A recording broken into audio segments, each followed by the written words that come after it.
Hey guys, welcome back to WWEKhanToolz, where you get the Raw review results and highlights. And what a week it was for Raw, the final Raw show of 2014 of the year. And I gotta say, that was a great Raw that I just saw. I mean, it had a lot of things. It had great matches. It had some good shocking moments. It had great segments as well. I thought it was so exhilarating. Really, the final show really did managed to double book the show. Really, I think there was a house show in Virginia that same time. I think Roman Reigns, Dean Ambrose. Dean Ambrose couldn't come, but Roman Reigns actually got to Virginia and also came at the same time to Raw as well. But really, we opened with Edge and Christian to open things up and really put that segment in a great place and really entertain the whole crowd. It really was entertaining to really be with the awkward Christian and with the noble Edge, and really the catchphrase that they use for the benefit of those with flash photography. Just when they say Brock Lesnar comes out, his music hits, and what a shock that was. I did not see that coming, but it was a great way to start off Raw.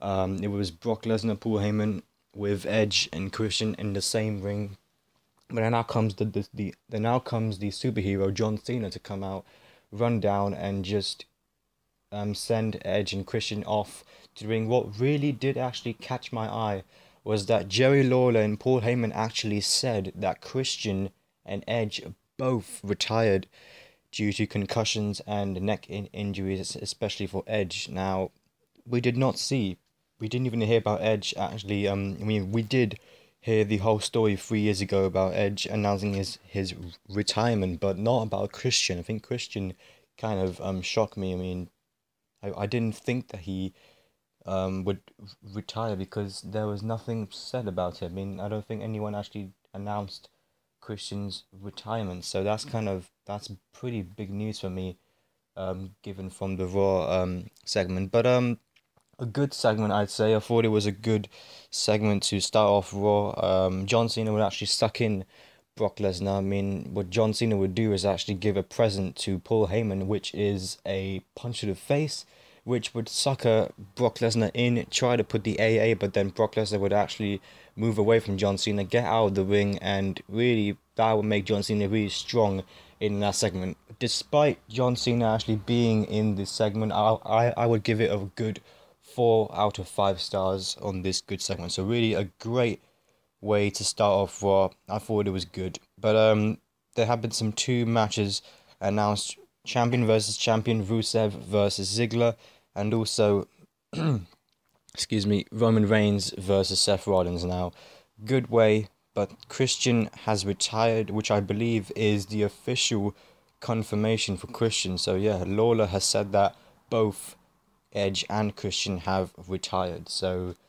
I don't think it's a really good way for Christian to get announced that he's retired. I thought if they could have actually made a special Raw show and dedicated to Christian and for Christian to announce that he is retiring, and for Edge to actually make a special appearance, that would have been great. But it's not a very nice way to say it, to be honest. But anyway, I think Christian could possibly make a comeback or anything like that. That would be great, because I really was a good fan of Christian. I was a big fan of Christian.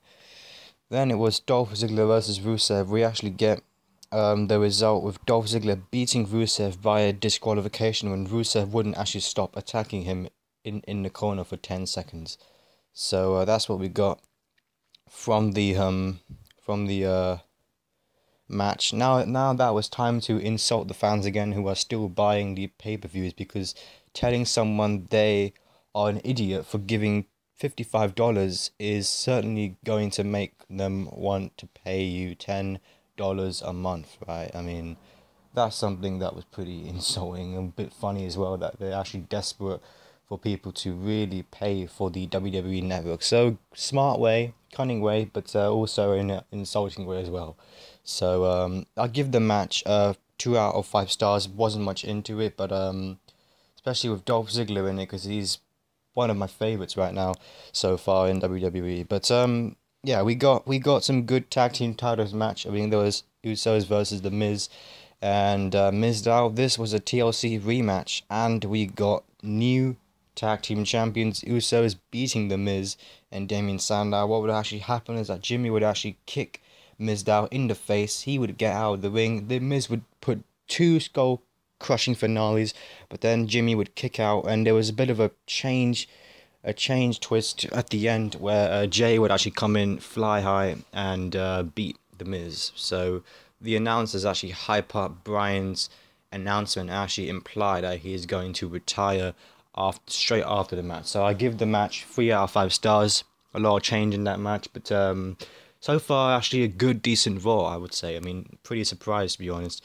Then it was the return of the Bad News Barrett. Cesaro has gone down a lot. I mean, Bad News Barrett completely beat him in a squash match using the bull hammer. So about 4 minutes match, and nothing much really happened. So good to see Bad News Barrett back again, but 3 out of 5 stars for that. I'll give that 3 out of 5 stars. And then it was pretty much Jack Swagger versus Luke Harper. Now we got another good long match, 10 minutes match. We got Luke Harper defeating Jack Swagger. I give that 2 out of 5 stars. I wasn't really much into the match that much, but yeah.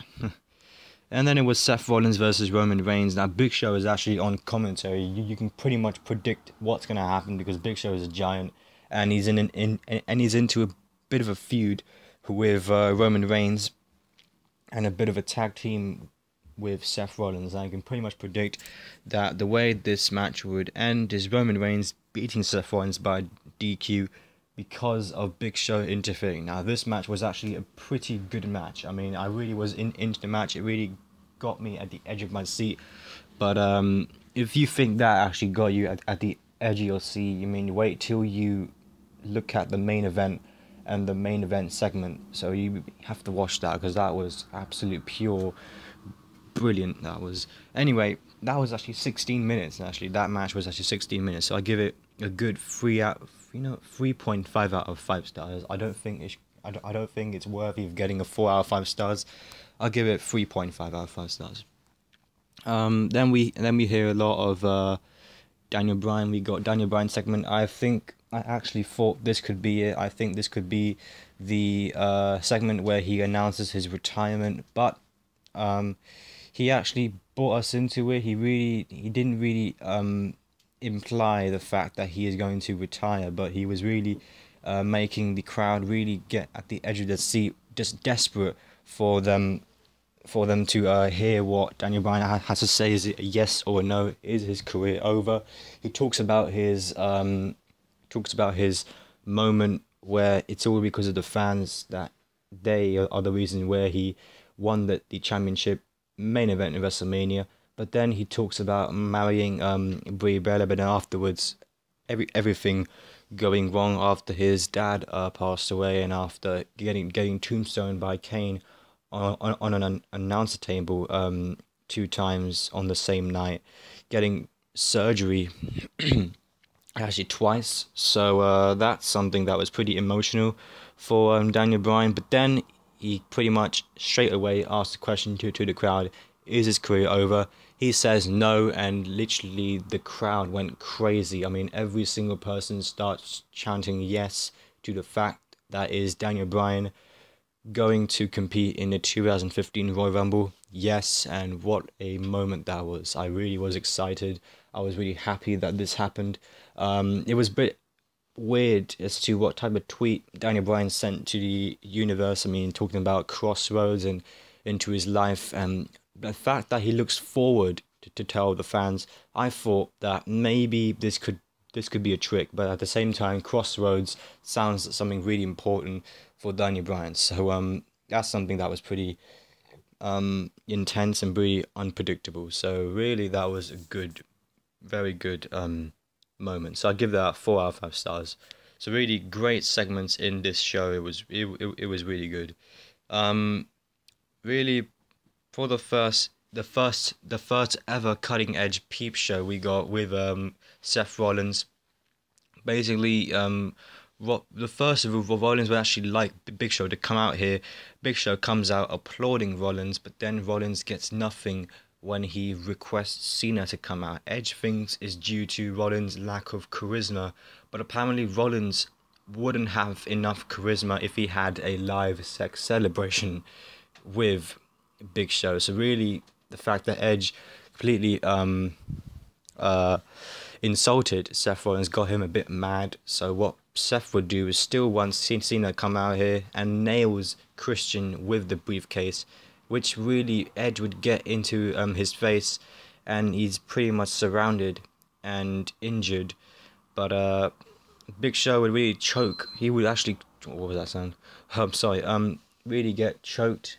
Very, very close to a choke slam. I wouldn't actually think that this was the type of attack that Edge would like. I think this is type of thing where they would just try to insult him and threat him. But I didn't really think that they would try and attack him and really brutalize him. So hopefully that didn't happen. I was a bit scared with the facial expressions and all that stuff. That was brilliant by the Big Show, by Seth Rollins, even Christian, even Edge, especially Edge. Really looked like he was worried. John Cena, the way he comes out, just runs in. It was all so tense. It literally got the whole universe at the edge of their seat. It got me at the edge of my seat. I was actually watching it live, and what a moment it was. What a segment it was.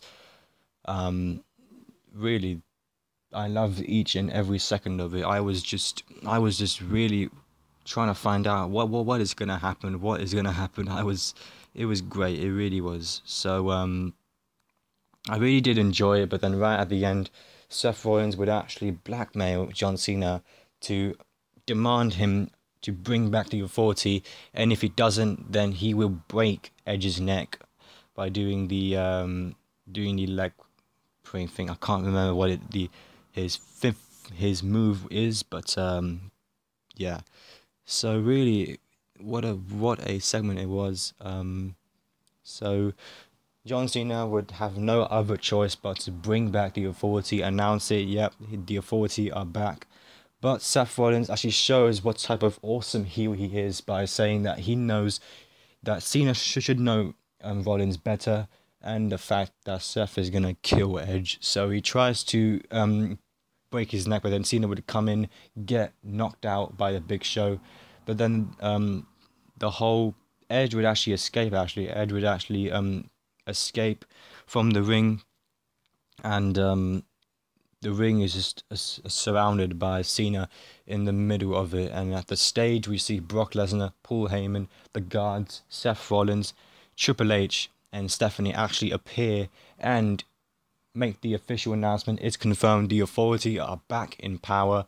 What's gonna happen next week? I can't wait. So what a segment it was. I give it a full 5 out of 5 stars. I thought it was great, and yeah. So pretty happy with the show. I'm not really sure if I would actually give it a 4 out of 5 stars, but I'll give it a 3.5 out of 5 stars. A good show. I'm happy with it. A solid show, and I'm pretty happy with it. So what a show that was. Yeah, pretty happy. So I hope that Edge and Christian will actually look a bit more happier on SmackDown. But I can't wait for SmackDown either. Edge and Christian will be back there as well, and hopefully to talk about Seth Rollins and the Big Show. So for more updates, do subscribe to my channel. For more Daniel Bryan updates, do subscribe, and I will see you guys for the SmackDown review tomorrow in the afternoon. So rate, comment, and subscribe. Peace.